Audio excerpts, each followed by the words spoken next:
Doncs avui parlem amb Jordi, que és el director de l'excavació, i ens contarà una miqueta com han avançat els treballs aquesta setmana. Doncs, hola, bona tarda. El que hem fet sobretot és documentar la saca primera i el que després de treure la capa de calç que durant la setmana passada vam poder veure, no?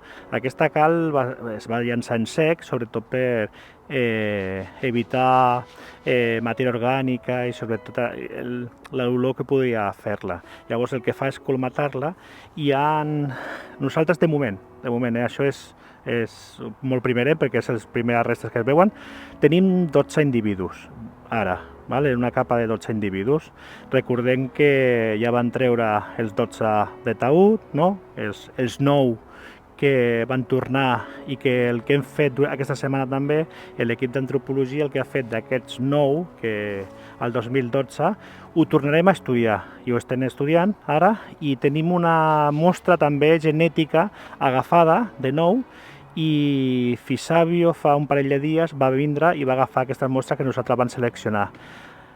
Justament ahir, com ja tenien el protocol activat de genètica de les antigues restes del 2012 que van depositar en taüt, el que hem fet és aquests individus, aquests que van ser assassinats, ho hem traslladat al nostre laboratori a Barcelona i ara justament estan allà.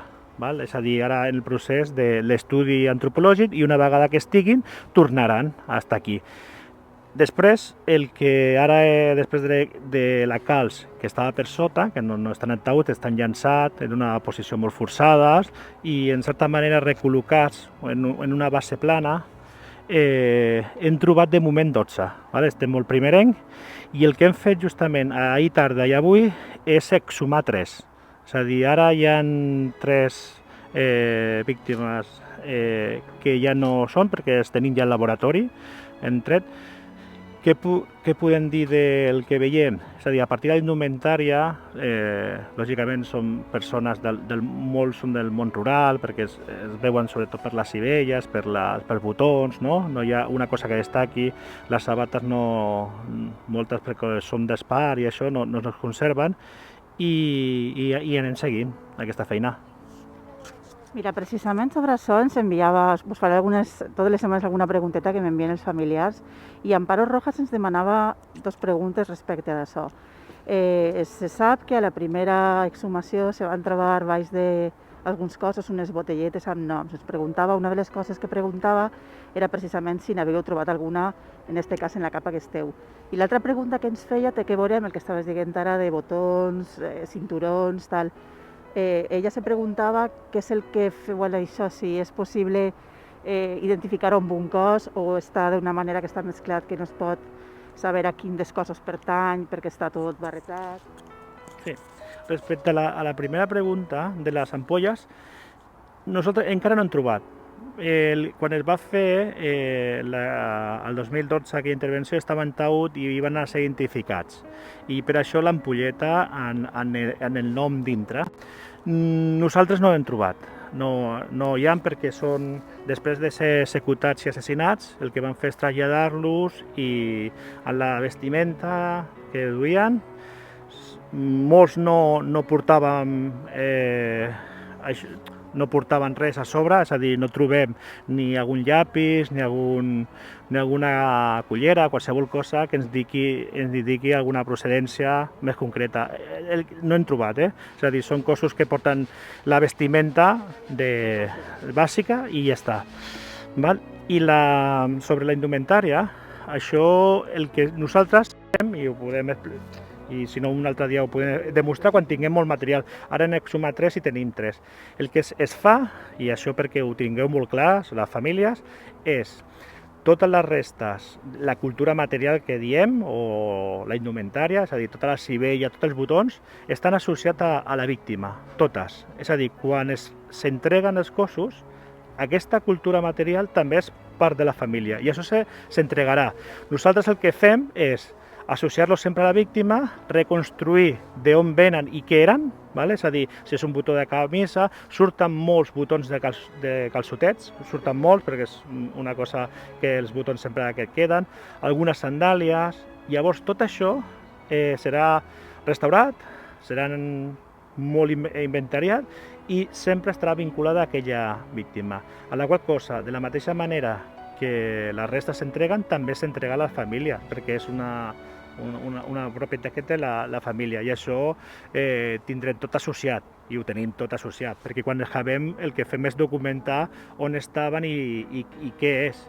De moment el que hem trobat són allò que comentava, algunes sivelles, alguns botons, restes de calçat i algun gafet, que és un anclatge d'algun pantaló.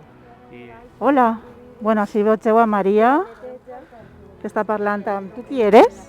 Jo sóc Sheila. Hola, Sheila. Hola. Com estàs?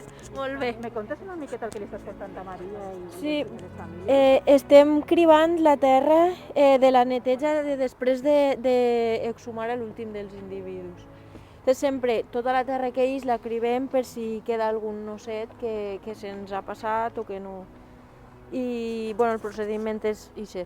Cada una diferència sempre la terra que trau de quin individu és, per ara tot el que recuperem ja ho associem a l'individu. Moltes gràcies. De res. Bé, Jordi, ensenya'm una miqueta on esteu. Doncs ara justament tenim els taulons per poder, perquè ja veieu que l'accessibilitat és ben difícil.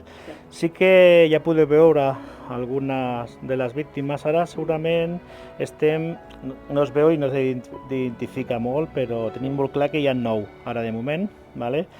I es nota molt que van ser llançats des d'una alçada, des de dalt, i una miqueta recol·locats. Molts estan, algun com el que veieu a la dreta, està gairebé girat, veieu, les cames, i el del mig té una posició molt forçada, les cames allà justament, sí, estan plegades allà, i veieu la impronta que queda encara de la sabata d'espar. Hem tret ara, com deia, en 3 individus.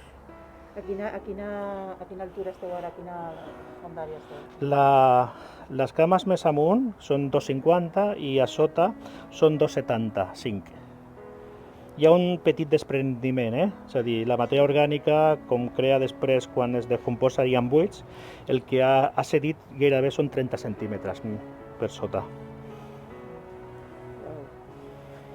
Impressionant. Doncs, Jordi, moltes gràcies. Gràcies a vosaltres. Aquí estem. Moltes gràcies.